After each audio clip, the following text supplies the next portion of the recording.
We are gathered here today to honor the life of a remarkable man. A man that reminds us that greatness doesn't come from privilege, but from perseverance. The legacy is not measured by that, but by the life touched, lifted, and forever changed. My father-in-law's journey comes from the most humblest life. As the eldest son of the Victorio family, the office father working construction, he labored not just to survive, but to put on a table, but also he labored to build a future. Every brick he laid, every sweat that fell, it was for a dream, not just his own, but a dream big enough to carry generations. And through all the sacrifice of life and all the challenges, he put himself on college. And then he did something remarkable. He became an architect. Not just an architect of buildings, but architect of hope, architect of new beginnings, an architect of change. He later came here in this horrible near him, full of both promises and uncertainties. But he didn't come here just for comfort and, and for opportunities. He came here to live others that once lifted himself. One by one, he petitioned all your relatives to come here in the United States. You see, my father-in-law did not just talk about the American dream. He built it. And then he shared it. That's the legacy he leaves behind. A legacy of dignity, sacrifice, and selfless love. He reminded us that out of nothing we could do something. He showed us that working hard not only can shape skylines, but also lives. He reminded us that the true measure of a man is not what he earns, but what he gives. It's hard to put to words the depth of love and respect and admiration I have for my Lolo. He wasn't just the patriarch of our family, he was our foundation, a man of quiet strength, unwavering integrity, and boundless generosity. My Lolo sacrificed more than most will ever know so that his family could thrive. He came from humble beginnings and he never let hardship define him. Instead, he turned adversity into opportunity, not for himself, but for those he loved. He worked long hours and carried burdens silently so that we could chase ours freely. He taught us that true strength isn't loud, it's steady. It's the kind that shows up every day, no matter how tired, no matter how tough. As an Army officer, I'm often reflecting on what service means. My Lolo never wore the uniform, but he lived a life of service. His mission was our future, and his victories were the lives he shaped.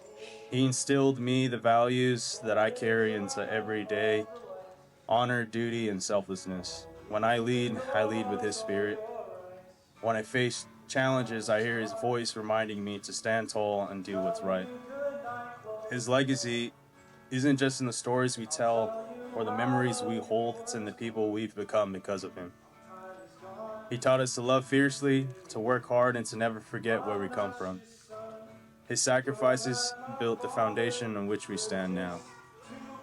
Lolo, thank you for everything. You were our hero long before I understood what that even meant. Being the youngest of the 7 grandchildren has its pros and cons. I'm the baby of the family. I get spoiled. I have it the easiest. But it also means I'm the last to grow up.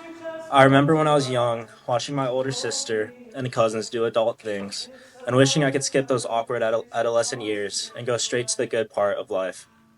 But now that I'm here, I've realized that growing up doesn't just come with freedom, it comes with grief. The grief of missing my family while I'm away at school across the country. The grief of blowing out my birthday candles, not just celebrating another year of my life, but quietly realizing my family is growing older too. And most of all, the grief of losing the people I love. I wish I could go back to being that little kid, running around Lola and Lola's house, watching General Hospital, and drinking the hot chocolate Lola made for us, which I later learned was actually coffee. I'm so damn proud to be my Lola's grandson, to be raised by the family that God placed me in. I wouldn't be where I am today without him. And how he'd always remind me, no matter what you do in life, just make sure to graduate college. Lola was one of the kindest, wisest, most inspiring people I've ever known. Lola's life reminds me that inspiration isn't loud. Sometimes it's in that quiet way. Thank you, Lola, for everything. We'll carry your lessons and your love always. My Lolo's life is truly one worth celebrating. It was rich, full, and beautiful, and I can only hope to live a life as meaningful as his. My Lolo is woven into my life in so many ways, even ones you might not see. He's a part of my dreams and the goals I set for myself because he's the one who made it possible for me to dream in the first place. To imagine that I could be a teacher, Miss Victorio, or a doctor, or to take off a few months and travel the world for a year. He showed me through his own life, his own sacrifices, and his own love that nothing is impossible. He's also a part of the way I love. The love between my Lola and my Lolo has always been my blueprint, the kind of love and marriage I hope to have someday. He was my dad for 35 years. And the memories that I have of him are that we would sit in our living room at times to watch the news, which were CNN, or we'd watch sports, LA Lakers. And the one thing I knew was we'd be sitting there, and at times when it was sports, if the Lakers missed the ball, he would say, "Put that in the ball." I know that this is for the best. Life ebbs and it flows, it wakes and it rests. And even though you took life's hardest test, you always said that you were blessed. My father wasn't the most outwardly expressive or emotional person. The times when I did get to hear and witness his emotions and personal thoughts, those moments became deeply meaningful to me. They are memories that will forever be engraved in my heart and mind. This morning, I want to share with you a few of my dad's personal thoughts that he kept close to his heart and may not have spoken aloud. As I mentioned earlier, when I had the privilege of hearing my dad share his personal thoughts, he would often talk about his siblings and their spouses. Uncle Rodolfo, Uncle Jenny, Auntie Annie, Auntie Oli, Auntie Lita, and Uncle Renato. If you didn't know, my dad truly cherished you all. He cherished your calls, your visits. He would count down to them, especially around his birthday. When Dad was sick, he would think of you all, anticipating your calls and visitations. I know there were times when those conversations went for hours, sometimes covering the same stories more than once. But those moments brought him so much joy. At his core, Dad wanted nothing more than to make sure you had the chance to live a better life, and that the next generations would have even more opportunities than were left. On behalf of my dad, I want to thank you for always calling, visiting, showing him love and respect. Please don't ever forget your motto. Each of us have our own role in this family, and though we may not always see eye to eye, I know Dad would want us to always support one another, and above all, be there for Mom. Even in sorrow, we may find comfort in each other's love, as he always helped me with. In the last few years of Dad's life, we both saw a side of him that was a little more expressive than usual. I remember the times he called you his beautiful wife, the moments he looked at you and said, "I love you," and the pure joy on his face when he found his money tucked in his shoes. I remember the excitement he felt over the house renovations, and even during his time in the hospital or nursing home, You've always asked for your Mom. Mom, you never missed a single moment to care for him. You showed all the true meaning of unconditional love. You demonstrated with every action and every sacrifice, both physical and mental, just how deeply you love Dad. You didn't just care for him, you poured your heart into him. In doing so, you showed us all what love really is. On behalf of Dad, I know you would say today, Mom, thank you, I love you. One more thing, make sure you don't spend all this money. I'll get this by saying, 2 Timothy chapter 4 and 7. I fought the good fight, I finished the race, I've kept the faith. Thank you.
Releasing 5 doves representing